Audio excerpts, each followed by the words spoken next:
নমস্কার বন্ধুরা, কৃষ্ণের কিচেনে আপনাদের স্বাগত জানাচ্ছি। আজকে আমি বানাচ্ছি আলু ঝিঙের ঝোল। এটা একটা আসামের রেসিপি।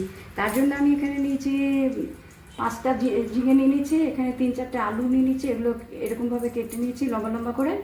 আর লাগছে একটা পাতি লেবু, আর 2টো শুকনো লঙ্কা, এখানে 2 টেবিল স্পুন সাদা সর্ষে বাটা, লাগছে হলুদের গুঁড়ো, লবণ লাগছে 1 চামচ, কাঁচা লঙ্কা বাটা 2 টিস্পুন লাগছে চিনি, আর 1 চামচ লাগছে মেথি দানা। আর এখানে আমি জল আর তেল নিয়েছি, সর্ষের তেল। এখন আমি কড়াই বসিয়ে দিচ্ছি গ্যাসে, তেল দিয়ে দিচ্ছি।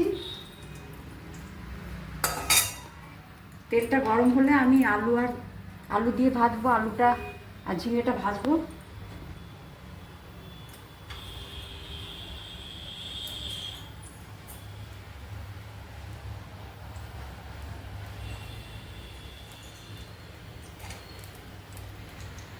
হয়ে গেছে, আমি আলুটা দিয়ে দিচ্ছি।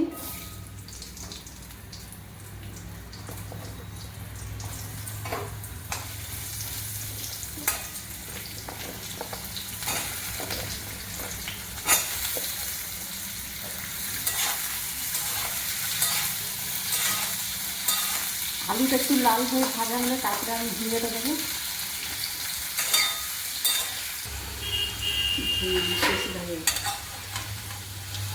আলুটা উঠিয়ে নিলাম, ভাজা হয়ে গেছে। অল্প লবণ দিয়েছিলাম।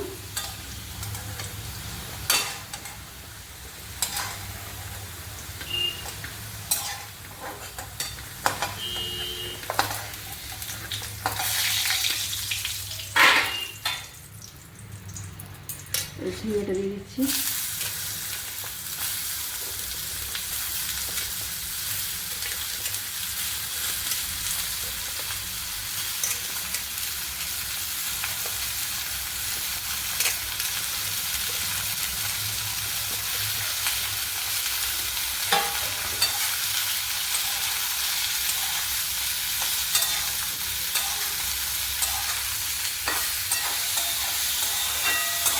ঝিঙেটাও ভাজা হয়ে গেছে, এবার আমি আলু জালটা দিয়ে দিলাম। ঢেলে এবার সরষে বাটাটার মধ্যে আমি 1 চামচ লঙ্কা বাটা, হলুদের গুঁড়ো আর লবণ, স্বাদ মতো লবণ, সব জলে তুলে ভালো করে আমি এর মধ্যে ঢালবো।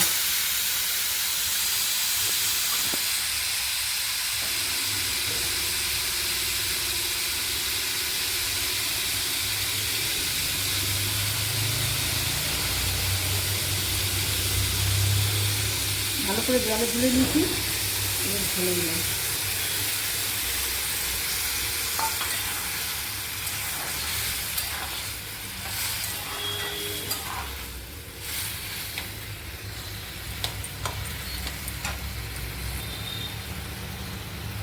চিনিটাও দিয়ে দিলাম।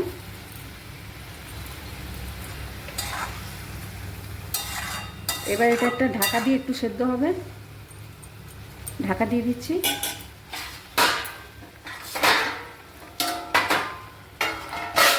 আঁচটা একটু কমিয়ে দিলাম।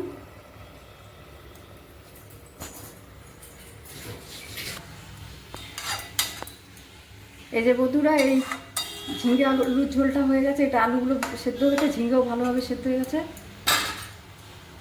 এবার আমি এটা একটা পাত্রে এমনি ঢেলে রাখছি।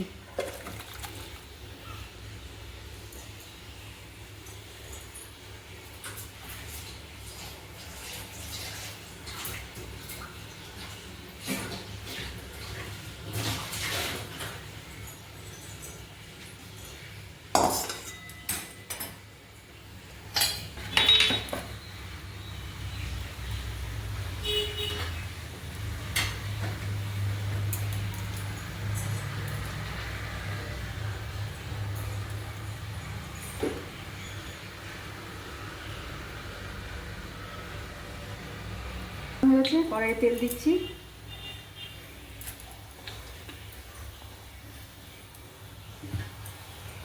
তেলটা গরম হলে এর মধ্যে আমি শুকনো লঙ্কা মেথিটা ফোড়ন দেবো।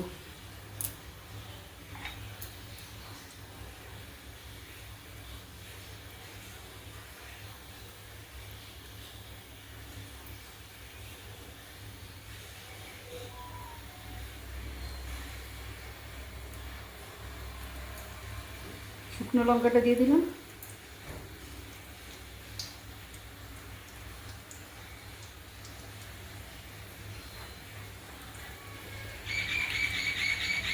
মেথিটা দিয়ে দিলাম। এর একটু ভাজা হোক। হয়ে গেছে শুকনো লঙ্কাটা মেথিটা একটু ভাজা। এবার আমি উপর থেকে আবার সবজিগুলো ঢেলে দিচ্ছি।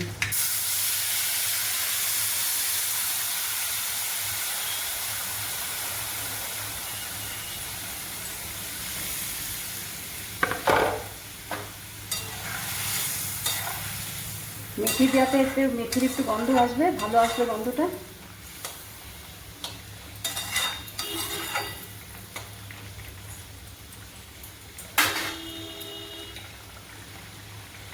ফুটছে, এবার আমি ওই লেবু রসটা দিয়ে দিচ্ছি উপর থেকে।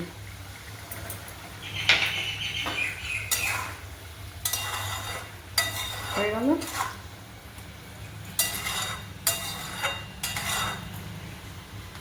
হয়ে গেল আলু ঝিঙের ঝোল।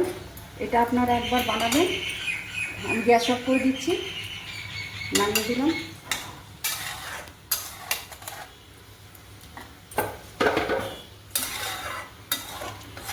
এরকমই হবে।